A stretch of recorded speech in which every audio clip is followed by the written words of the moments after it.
बद्धमेन अभिवृद्धि कोशं प्रजाल आकांक्षला द्वारा ओकार सुदीर्घమైన చరిత్రాత్మక పోరాట ఫలితమే తెలంగాణ రాష్ట్ర ఏర్పాటు. రాష్ట్ర అవతరణకు చేసిన త్యాగాలు విశ్వాసాలను గౌరవిస్తూ ప్రజాపాలన స్ఫూర్తి ద్వారా మార్గదర్శకం పొందుతూ పాలనలో పౌరులను కేంద్ర విధంగా ఉంచడానికి ద్వారా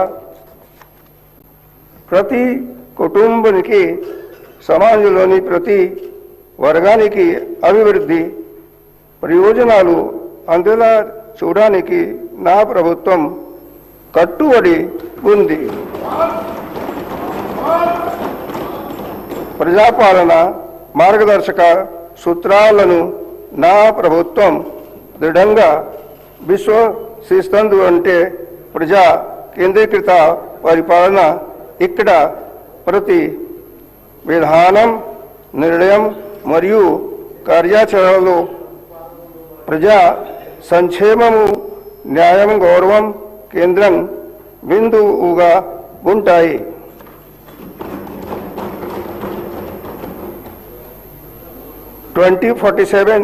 తెలంగాణ రైజింగ్ దిశగా మనము అడుగులు వేస్తున్నాం. సమ్మిళిత వృద్ధి తోకతో ప్రపంచ దిక్సూచిగా మన రాష్ట్రం నిలుస్తుంది అనేది ఈ విజన్. గత సంవత్సర కాలంలో సాహసోపేతమైన సంస్కరణలు, సంక్షేమ పథకాలు అందరికీ అందేలా మనం పటిష్టమైన పునాదులను వేశాం.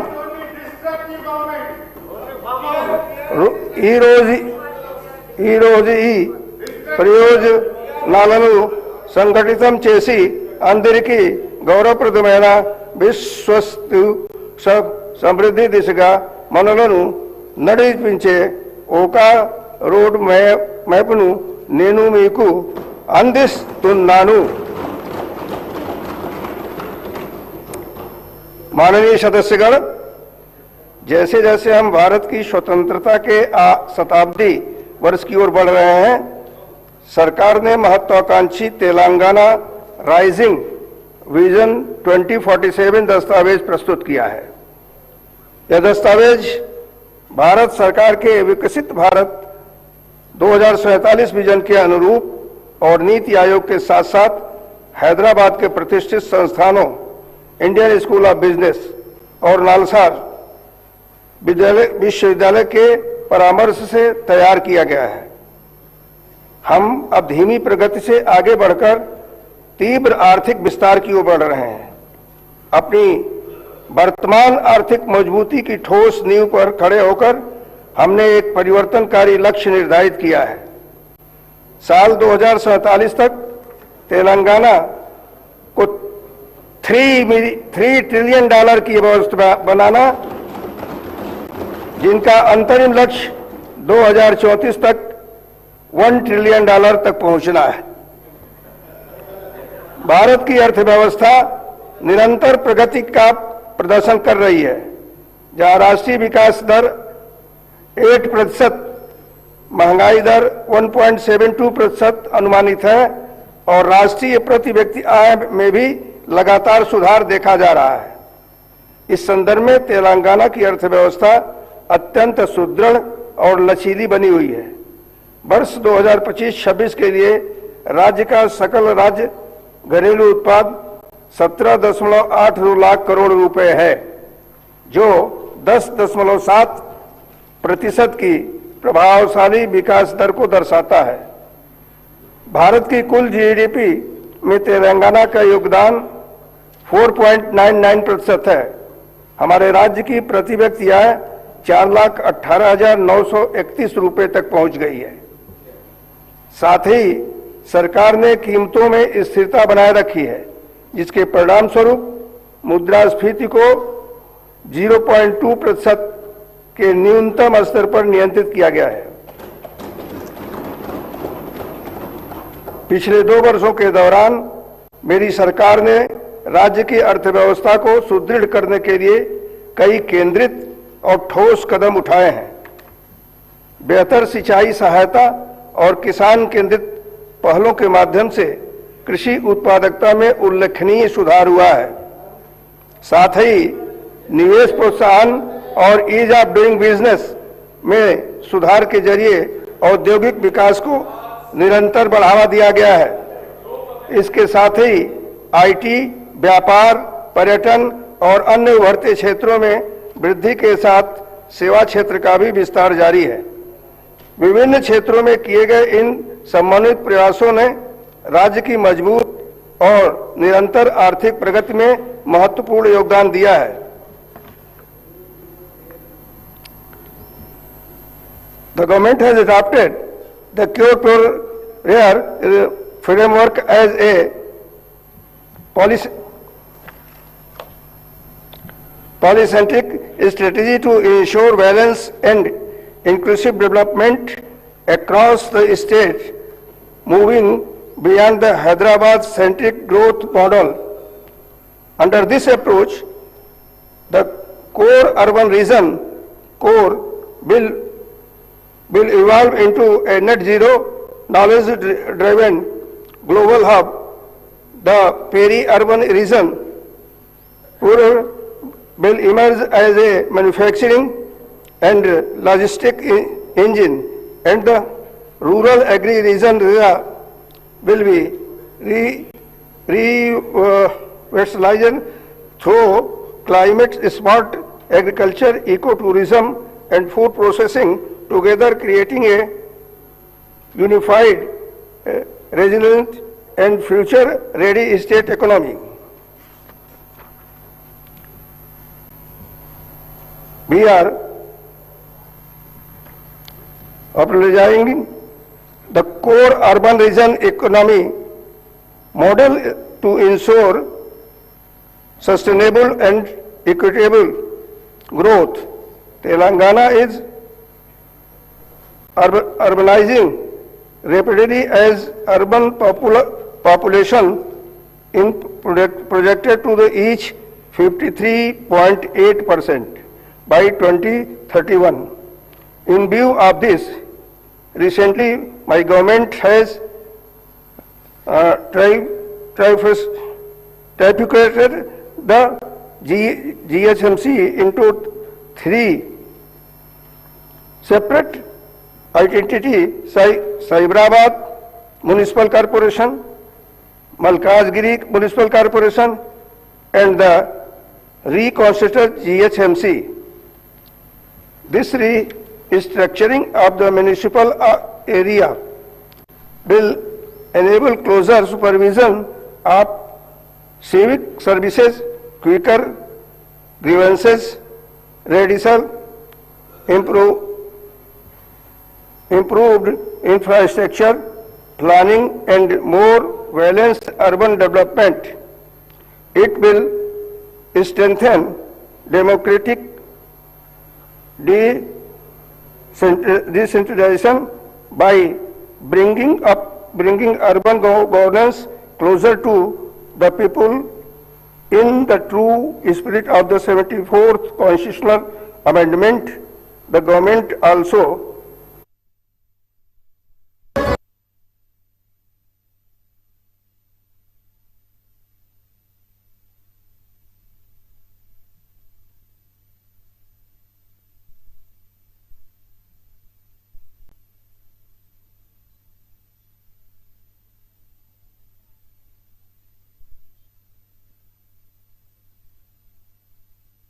framework including HMWSSB and Hydra.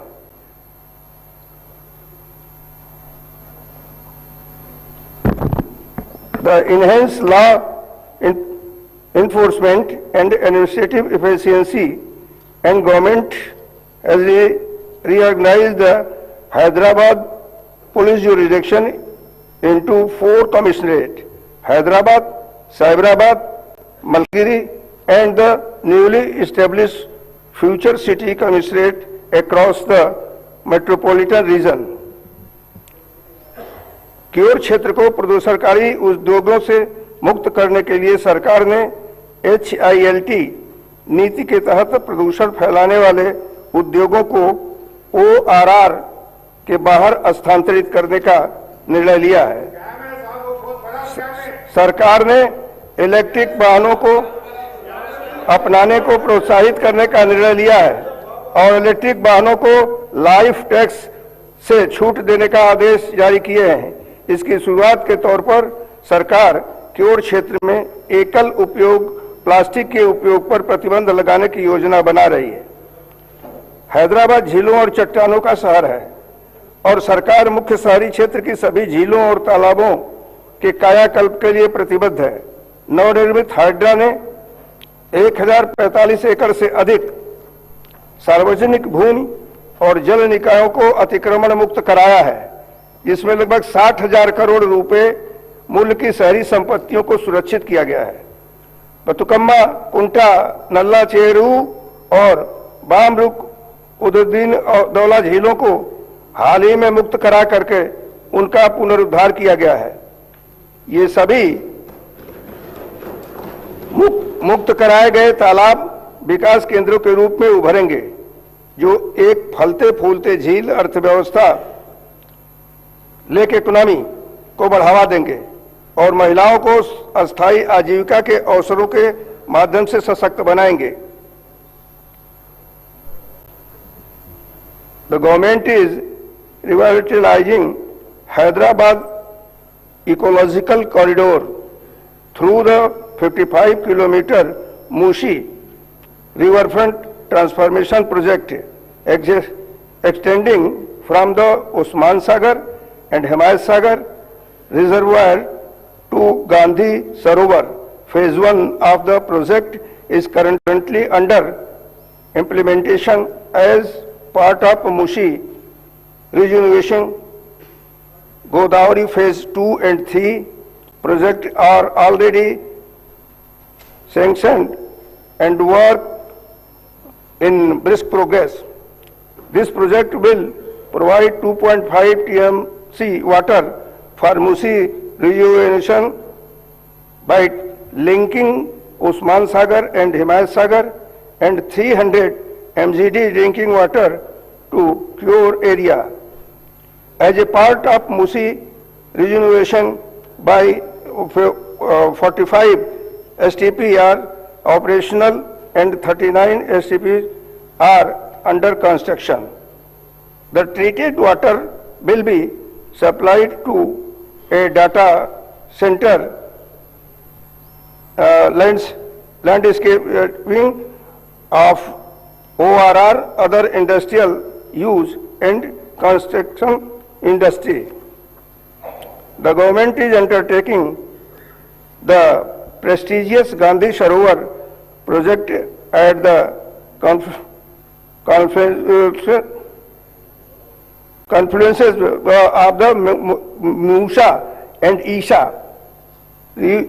Evaluate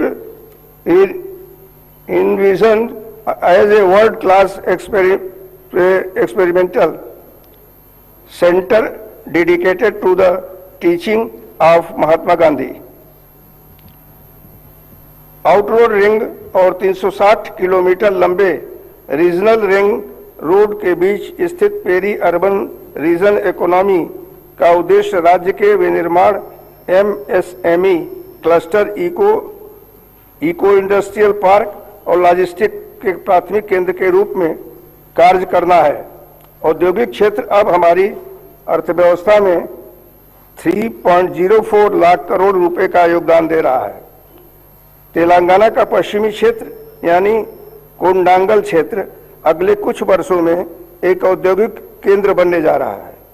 सरकार ने परिवर्तनकारी विकास के हिस्से के रूप में multi product industrial park Kodangal के अलावा आगामी रेडियल रोड सेकेंड से सटे बड़े औद्योगिक पार्कों के लिए भूमि अधिग्रहण की योजना बनाई है।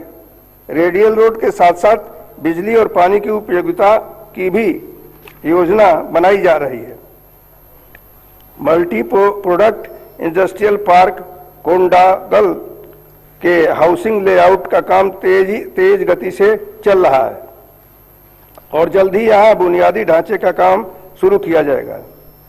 3245 एकड़ में फैली राष्ट्रीय औद्योगिक गलियारा जहीराबाद औद्योगिक स्मार्ट सिटी, जिसे भारत सरकार के national industrial corridor development and implementation trust के साथ मिलकर शुरू किया गया है, अब एसपीबी द्वारा ईपीसी अनुबंध प्रदान करने और अन्य गतिविधियों के साथ परिचालन में आ रही जहीराबाद NIMZ के हिस्से के रूप में योजनाबद्ध शेष भूमि अधिग्रहण की प्रक्रिया को भी तेज किया जा रहा है। To enhance connectivity and improve mobility between the outer ring road and the regional ring road, the government has proposed the development of radial road which will be facilitate smoother traffic movement and support the region's growing urban and economic activity. A greenfield Hyderabad-Amravati expressway is being developed from Hyderabad, passing through Future City and Amravati and extending up to Bandar Port to strengthen regional connectivity and facilitate faster movement of people and goods. हाल ही में भारत सरकार ने हैदराबाद से बेंगलुरु, चेन्नई और पुणे के लिए 3 high speed bullet ट्रेनों की घोषणा की है। सरकार यह सुनिश्चित करने के लिए सभी आवश्यक कदम उठाएगी कि शमशाबाद को बुलेट ट्रेन के एक प्रमुख केंद्र के रूप में विकसित किया जाए, जिससे क्षेत्रीय संपर्क मजबूत होगा और राज्य के आर्थिक विकास को गति मिलेगी। To improve air connectivity in the region, Government of India has also approved proposal for establishment of 2 airports at Warangal and Adilabad. The government is taking measures to ensure speedily establishment to these airports. The Future City Development Authority, constituted on 12 March 2025, spans about 765 square kilometer, 56 villages and 7 mandals, and will anchor industrial and urban growth in the rural region. At the core will be Bharat Future City, a 30,000 acre greenfield smart city designed on the 15-minute city model with walkable mixed-use neighborhood development permissions have commenced and comprehensive master plan for FCDA is being prepared to guide long-term growth and drive Telangana future economy.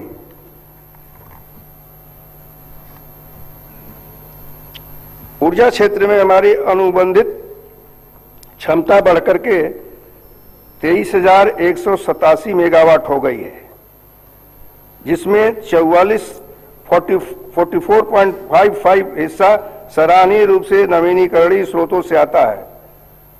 ग्राम पंचायतों तक पहुंचते हुए digital connectivity का भी विस्तार किया गया है। The government is also committed to transforming Telangana into a global hub for innovation, investment and sustainable development.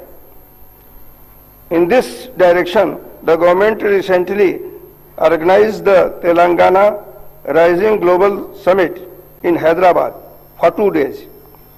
The summit brought together leading investors, global business leaders, and prominent industrialists from various sectors. During the summit, several memorandum the understanding were signed with investors expressing their commitment to invest rupees 5.75 lakh crore.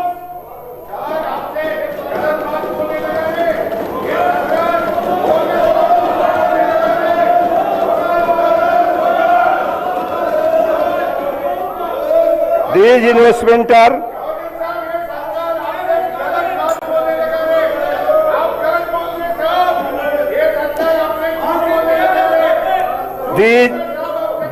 investments are expected to accelerate economic growth, generate large-scale employment opportunity, and strengthen Telangana's position as a leading destination for the global investment. The government has secured a historic achievement with the inauguration of the Saffron CMS International Aero Engine MRO facility in Hyderabad, the first and largest of the kind in India. हाल ही में हैदराबाद में 23वें bio Asia 2026 अंतर्राष्ट्रीय सम्मेलन का आयोजन किया गया, जिसमें 1700 करोड़ रुपए के निवेश को आकर्षित किया है। हमारा निर्यात प्रदर्शन उत्कृष्ट है और 1.61 लाख करोड़ रुपए के व्यापारिक निर्यात के साथ हम भारत में 7वें स्थान पर हैं। इसमें एरोस्पेस देश क्षेत्र की प्रमुख भूमिका है, जो हमारे कुल निर्यात का लगभग 30% हिस्सा है। मुझे यह बताते हुए अपार हर्ष हो रहा है कि भारत सरकार द्वारा किए गए ईज ऑफ डूइंग बिजनेस मूल्यांकन में तेलंगाना को शीर्ष उपलब्धि हासिल करने के रूप में मान्यता दी गई है। सरकार Telangana overseas man power company limited के माध्यम से राज्य के युवाओं के लिए सुरक्षित और नैतिक विदेशी रोजगार को बढ़ावा देती है।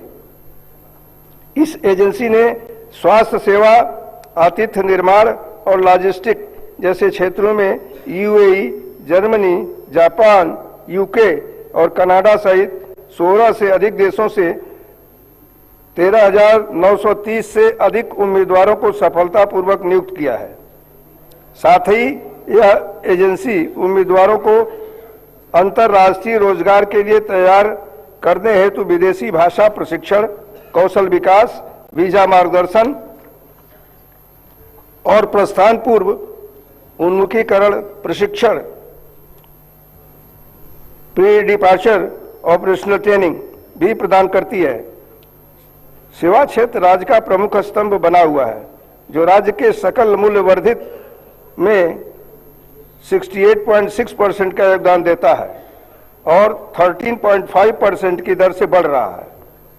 हैदराबाद ने एक वैश्विक तकनीकी केंद्र के रूप में अपनी स्थिति को और मजबूत किया है, जहां भारत के लगभग 20% ग्लोबल कैपेबिलिटी सेंटर स्थित है। तेलंगाना वैश्विक निवेश के लिए पसंदीदा केंद्र बना हुआ है।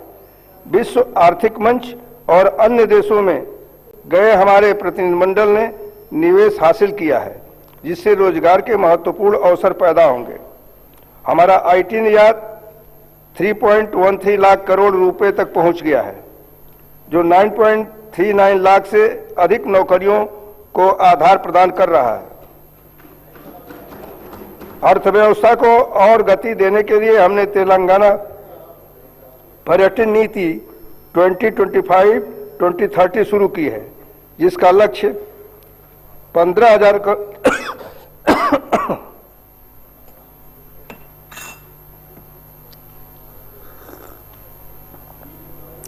15,000 करोड़ रुपए का निवेश और 3 लाख नौकरियों का सृजन करना है। वी हैव समावेशिता को बढ़ावा देना जारी रखे हुए हैं, जो सभी 33 जिलों में 700 से अधिक महिला उद्यमियों को सहायता प्रदान कर रहा है। सरकार ने दावोस में एक नई next gen life sciences policy 2026 और 2030 का अनावरण किया है, जिसका उद्देश्य 2030 तक तेलंगाना को AI अनुसंधान एवं विकास और उन्नत विनिर्माण पर ध्यान केंद्रित करते हुए दुनिया के शीर्ष 5 वैश्विक लाइफ साइंसेज क्लस्टरों में से एक के रूप में स्थापित करना है। लाइफ साइंसेज क्षेत्र ने 73,360 करोड़ रुपए का निवेश आकर्षित किया है, जिससे 1 लाख से अधिक प्रत्यक्ष और 2.5 लाख अप्रत्यक्ष नौकरियां सृजित हुई हैं। RAI ढांचे के तहत हम आय के स्रोतों में विविधता ला रहे हैं और किसानों को कृषि उद्यमों के रूप में सशक्त बनाने में के लिए मूल्यांकन श्रृंखलाओं को मजबूत कर रहे हैं। कृषि तेलंगाना की धड़कन बनी हुई है। सरकार ने 2025-26 में इस क्षेत्र के लिए 26,684 करोड़ रुपया आवंटित किया है।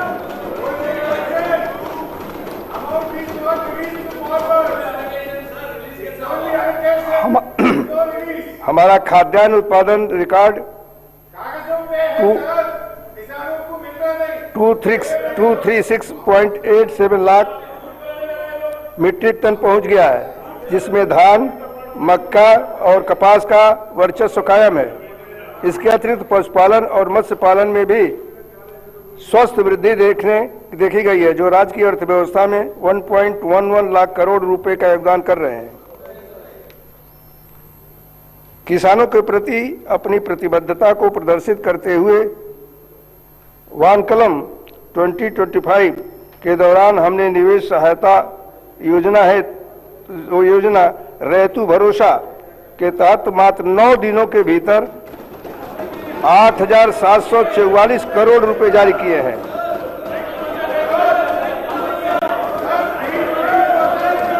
इसके अलावा किसानों के लिए लाभकारी मूल्य सुनिश्चित करने के लिए सरकार ने 71.86 लाख टन धान की खरीद की है, जो अब तक की सबसे अधिक खरीद है।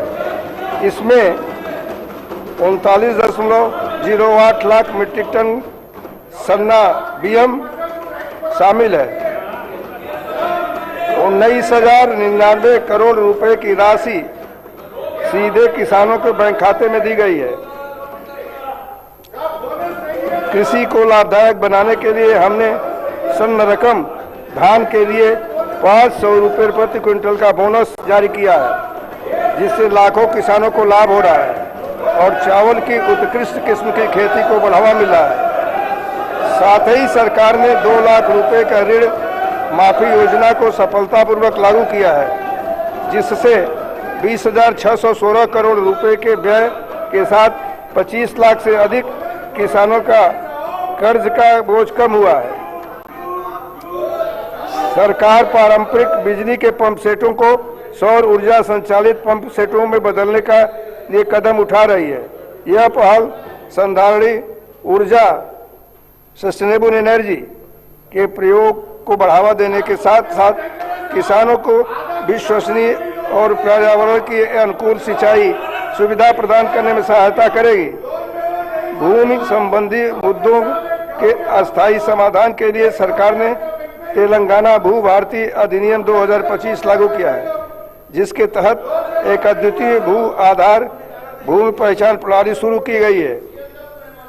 जमीनी स्तर पर भूमि प्रशासन को मजबूत करने के लिए विभिन्न स्तरों को 8,900 कर्मचारियों को तैनात किया गया है, जिसमें 5,010 ग्राम पालन अधिकारी और 3,520 लाइसेंस प्राप्त सर्वेक्षक शामिल हैं।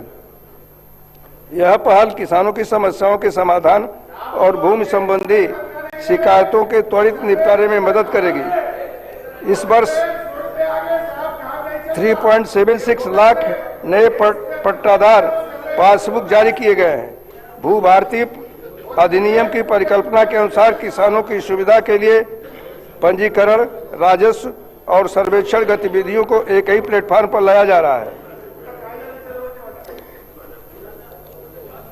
मेरी सरकार सिंचाई क्षेत्र को सर्वोच्च प्राथमिकता देती है और कृष्णा तथा गोदावरी नदियों के पानी के बंटवारे में राज्य के हितों की रक्षा के लिए सभी मंचों पर दृढ़ता से हर संभव उपाय कर रही है। 2004 से जलाय मग्न के तहत शुरू की गई लंबे समय से लंबित परियोजनाओं और 2014 एवं 2015 में शुरू की गई कुछ परियोजनाओं को पूरा करने के लिए सरकार ने अगले कुछ महीनों में लंबित भूमि अधिग्रहण और R&R को पूरा करने का निर्णय लिया है। सरकार का लक्ष्य अगले 3 वर्षों में सभी चल रही सिंचाई परियोजनाओं को पूरा करना है।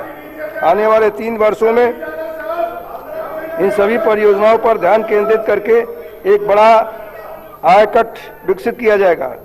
सरकार सिंचाई में निरंतर निवेश, वैज्ञानिक नवाचार और बाजार संपर्क के माध्यम से कृषि को मजबूत करने के लिए दृढ़ संकल्पित है, ताकि तेलंगाना के किसान न केवल चुनौतियों का सामना कर सकें बल्कि समृद्ध भी हों।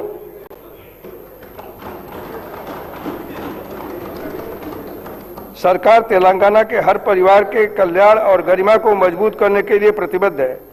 बीते वर्षों में राज्य के कई पात्र परिवार नए राशन कार्ड की प्रतीक्षा कर रहे थे। मुझे आज यह बताते हुए अत्यंत प्रसन्नता हो रही है कि उनकी वर्षों पुरानी यह प्रतीक्षा और आकांक्षा पूरी हो चुकी है। सरकार ने पूरे राज्य में 15.12 लाख नए राशन कार्ड जारी किए हैं।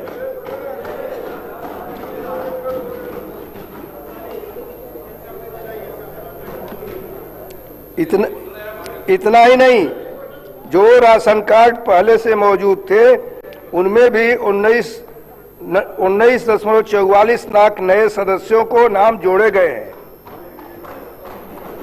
इसके अतिरिक्त मौजूदा राशन कार्डों में 19.44 लाख नए सदस्यों को जोड़ा गया है। वर्तमान में 1.05 करोड़ राशन कार्ड मौजूद हैं, जो 3.38 करोड़ यूनिट को कवर करते हैं, जिससे यह सुनिश्चित होता है कि बड़ी संख्या में परिवारों को सार्वजनिक वितरण प्रणाली का लाभ मिले। सरकार सार्वजनिक वितरण प्रणाली के तहत सभी उचित मूल्य की दुकानों के माध्यम से महीन चावल वितरण योजना भी लागू कर रही है। इस पहल के तहत प्रत्येक लाभार्थी को 6 किलो महीन चावल मिल रहा है, जिससे पूरे राज्य में लगभग 3.38 करोड़ लोग लाभान्वित हो रहे हैं।